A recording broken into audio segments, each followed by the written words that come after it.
Injil Markus pasal 6 ayat 1 sampai 6a. Yesus ditolak di Nazaret. Kemudian Yesus berangkat dari situ dan tiba di tempat asalnya, sedang murid-muridnya mengikuti dia. Pada hari Sabat ia mulai mengajar di rumah ibadat dan jemaat yang besar takjub ketika mendengar dia, dan mereka berkata, "Dari mana diperolehnya semuanya itu? Hikmat apa pulakah yang diberikan kepadanya? Dan mujizat-mujizat yang demikian, bagaimanakah dapat diadakan oleh tangannya? Bukankah ia ini tukang kayu, anak Maria, saudara Yakobus, Yoses, Yudas dan Simon? Dan bukankah saudara-saudaranya yang perempuan ada bersama kita?" Lalu mereka kecewa dan menolak dia.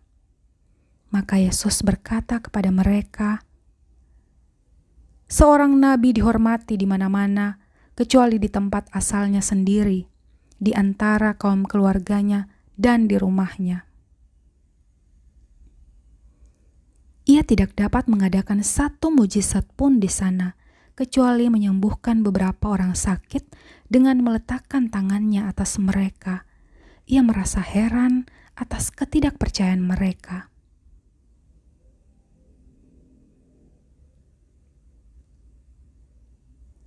Ayat 6b sampai 13. Yesus mengutus ke-12 rasul. Lalu Yesus berjalan keliling dari desa ke desa sambil mengajar. Ia memanggil ke-12 murid itu dan mengutus mereka berdua-dua. Ia memberi mereka kuasa atas roh-roh jahat dan berpesan kepada mereka supaya jangan membawa apa-apa dalam perjalanan mereka, kecuali tongkat, roti pun jangan, bekal pun jangan, uang dalam ikat pinggang pun jangan. Boleh memakai alas kaki, tetapi jangan memakai 2 baju. Katanya selanjutnya kepada mereka, "Kalau di suatu tempat kamu sudah diterima dalam suatu rumah, tinggallah di situ sampai kamu berangkat dari tempat itu.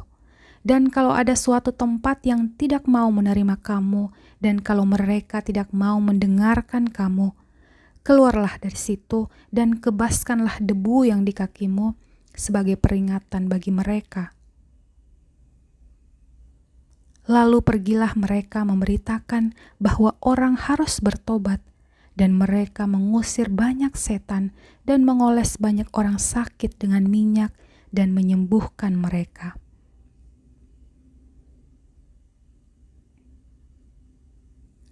Ayat 14 sampai 29.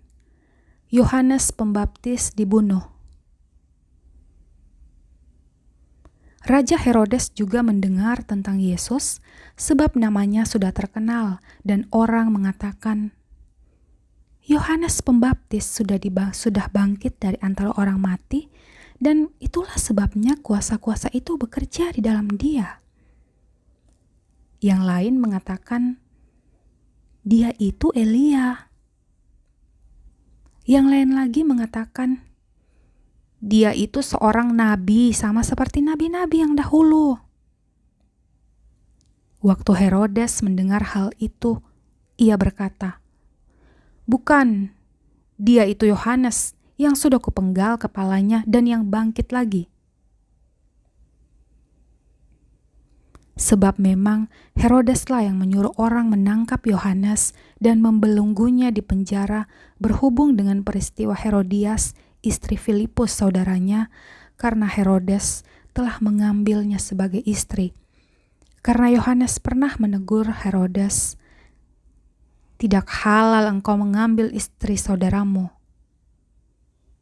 Karena itu Herodias menaruh dendam pada Yohanes dan bermaksud untuk membunuh dia, tetapi tidak dapat, sebab Herodes segan akan Yohanes karena ia tahu bahwa Yohanes adalah orang yang benar dan suci, jadi ia melindunginya. Tetapi apabila ia mendengarkan Yohanes, hatinya selalu terombang-ambing, namun ia merasa senang juga mendengarkan dia. Akhirnya tiba juga kesempatan yang baik bagi Herodias ketika Herodes pada hari ulang tahunnya mengadakan perjamuan untuk pembesar-pembesarnya, perwira-perwiranya, dan orang-orang terkemuka di Galilea.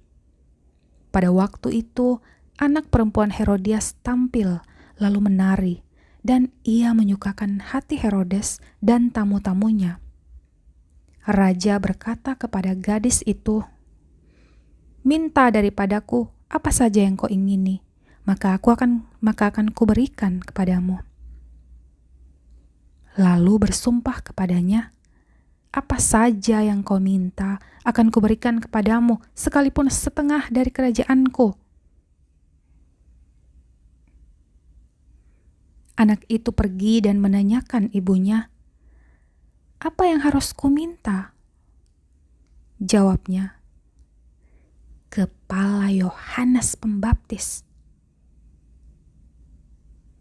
Maka cepat-cepat ia pergi kepada raja dan meminta, "Aku mau supaya sekarang juga engkau berikan kepadaku kepala Yohanes Pembaptis di sebuah talam."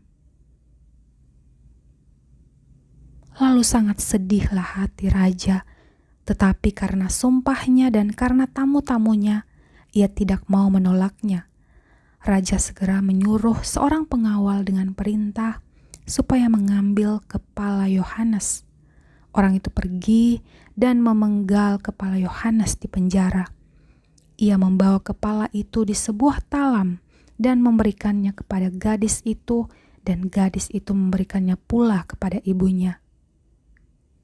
Ketika murid-murid Yohanes mendengar hal itu, mereka datang dan mengambil mayatnya, lalu membaringkannya dalam kuburan.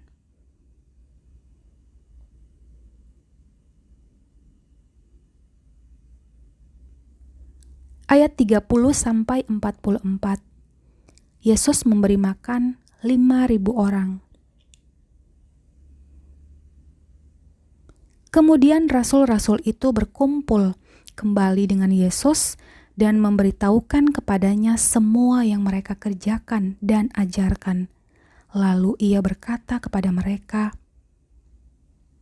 "Marilah ke tempat yang sunyi, supaya kita sendirian dan beristirahatlah seketika. Sebab memang begitu banyaknya orang yang datang dan yang pergi, sehingga makan pun mereka tidak sempat. Maka berangkatlah mereka untuk mengasingkan diri dengan perahu ke tempat yang sunyi." Tetapi pada waktu mereka bertolak, banyak orang melihat mereka dan mengetahui tujuan mereka. Dengan mengambil jalan darat, segeralah datang orang dari semua kota ke tempat itu, sehingga mendahului mereka. Ketika Yesus mendarat, ia melihat sejumlah besar orang banyak, maka tergeraklah hatinya oleh belas kasihan kepada mereka, karena mereka seperti domba yang tidak mempunyai gembala. Lalu mulailah ia mengajarkan banyak hal kepada mereka. Pada waktu hari sudah mulai malam, datanglah murid-muridnya kepadanya dan berkata, "Tempat ini sunyi dan hari sudah mulai malam. Suruhlah mereka pergi supaya mereka dapat membeli makanan di desa-desa dan di kampung-kampung di sekitar ini." Tetapi jawabnya, "Kamu harus memberi mereka makan." Kata mereka kepadanya, "Jadi, haruskah kami membeli roti seharga 200 dinar untuk memberi mereka makan?" Tetapi ia berkata kepada mereka, "Berapa banyak roti yang ada padamu? Cobalah periksa." Sesudah memeriksanya, mereka berkata, 5 roti dan 2 ikan. Lalu ia menyuruh orang-orang itu supaya semua duduk berkelompok-berkelompok di atas rumput hijau. Maka duduklah mereka berkelompok-kelompok, ada yang 100, ada yang 50 orang. Dan setelah ia mengambil roti dan 2 ikan itu, ia menengadah ke langit dan mengucap berkat, lalu memecah-mecahkan roti itu dan memberikannya kepada murid-muridnya supaya dibagi-bagikannya kepada orang-orang itu. Begitu juga kedua ikan itu dibagi-bagikannya kepada semua mereka. Dan mereka semuanya makan sampai kenyang. Kemudian orang mengumpulkan potongan-potongan roti 12 bakul penuh selain daripada sisa-sisa ikan. Yang ikut makan roti itu ada 5.000 orang laki-laki.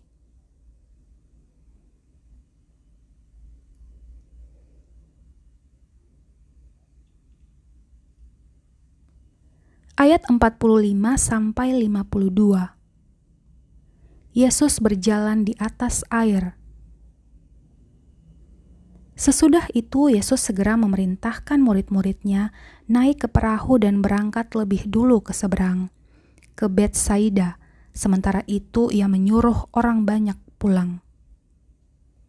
Setelah ia berpisah dari mereka, ia pergi ke bukit untuk berdoa.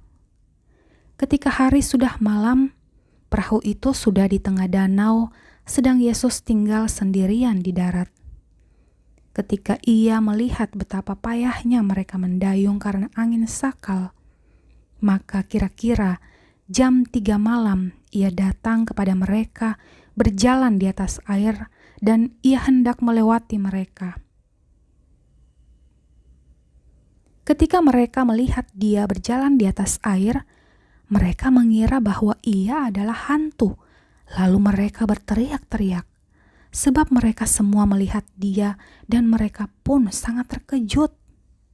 Tetapi segera ia berkata kepada mereka, "Tenanglah, aku ini, jangan takut." Lalu ia naik ke perahu mendapatkan mereka, dan angin pun redalah. Mereka sangat tercengang dan bingung, sebab sesudah peristiwa roti itu, mereka belum juga mengerti dan hati mereka tetap degil.